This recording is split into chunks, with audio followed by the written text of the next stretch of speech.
Samuelsson get through? Do you expect him tonight? I haven't spoke with him yet, and I would think it'll be a game time decision because I'll give him more time unless he was 100% feeling good. I think where he's at, he gauged it this morning. He went out earlier this morning and felt good, and then we pushed him through more.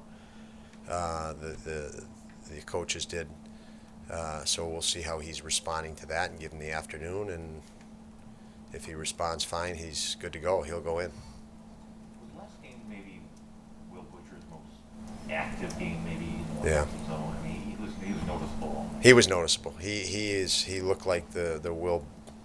He looked like Will. I mean, I know him. I know his history. He's a Hobie Baker winner. He's a highly skilled guy. He is a very talented offensive guy with great offensive instincts. And he was moving very well. His mobility and agility you could see the other night. We haven't seen that enough this year, and he was. It was a great game by him the other day. Don, everyone knows the plan, what you're doing with your defense, because you have so many young guys you need to see. How do you handle a guy like Pesic, who has played a lot, who the organization might want to have back again next year, and probably looks like he's going to be on the outside here maybe the rest of the way? Do you have to talk to him about it, or does he kind of know what the deal is? Yeah, no, we try to communicate, but when you're in a situation where you are playing young guys and we're playing young guys, we need to see these young guys. He understands that. Colin Miller understands that, and these guys are professionals. They're incredible people. You mentioned we might want back. I can tell you, everyone in that locker room. We like so, and they're doing their job. They're working. So, you have to when you're fully healthy, you have to scratch players, and we have such a young group.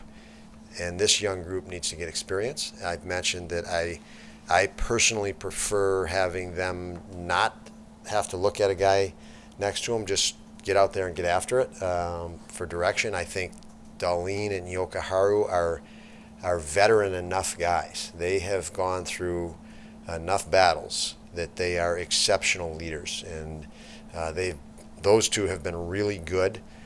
Specifically with Owen and even with Mattias in directing him on how we want to play. And those two get how we want to play very well. I mean, Yokoharu and Dahlin understand the direction we're going, and they have a lot of clarity. So they send great messages to the guys that are entering in the lineup being younger players. And recently it's Owen. A little less recently it's been Mattias and Fitzgerald, and the two I mentioned have really helped them, along with Pesic and along with Miller. So we're not missing defensemen with some good experience. I was with Yokoharu when we sat in rooms like this with Brent Seabrook and Duncan Keith and Yokoharu in Chicago, and he gained a lot of experience being around those two players for the years he was in Chicago as a 19 and 20-year-old kid. You guys went through such a stretch here of playoff teams, and really the stretch you've gone through all the way back to the start of March. The 3 months before, you were decimated by injuries, COVID. You were just kind of hoping to see what you could get out of it. We were surviving, and we were. Yeah. How did you transition from surviving to this belief that you could go every night? I know health is a big thing, but it's not just health. Yeah, no, I mentioned many times that we are going to continue to focus on making everybody better and making our team better. We're not going to chase analytics. We're not going to worry and stress out and take out losses on that team and be moody and be up and down and ride a roller coaster. And we keep getting better. When it turns, everything that was hard becomes easy. And I've been through it for years and years and years.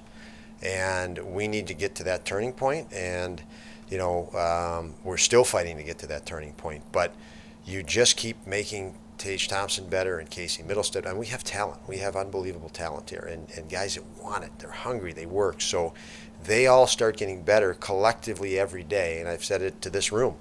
I know the way we play in some of these games, we might have lost by a goal, but that 60 minutes of hockey made every guy in our locker room better.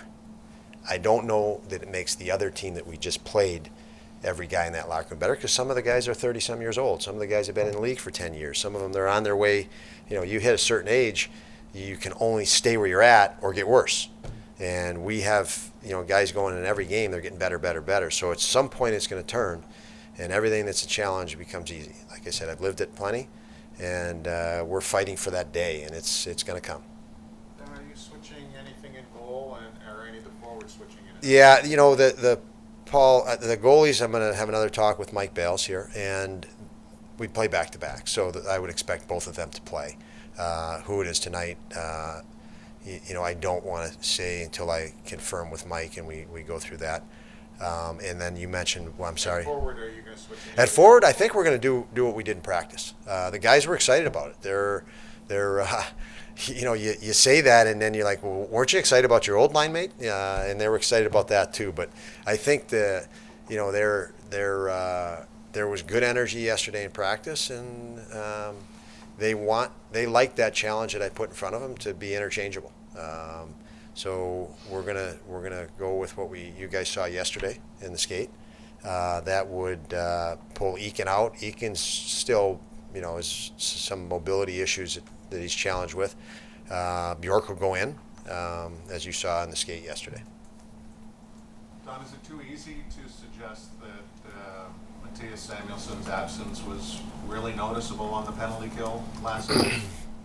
I think his absence in the game was noticeable for us. He has fast become, and you know how I felt with him even last year, the last 12 games. He is a key to our future here in Buffalo. He's a key to, you know, making Darlene's job easier and Joka Haru's job easier and the forward's job easier. He just is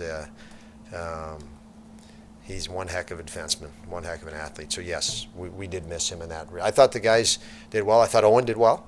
Owen got more penalty kill time the other day in the absence of Mattias, and there are a lot of things we saw in him that we really liked. And he's still gauging, you know, how aggressive can I be? How assertive can I be? When do I have to be more patient based on the skill level of who he's going after to pressure, for instance. But yes, we did miss Mattias. And you just saw the top 2 power plays in the NHL.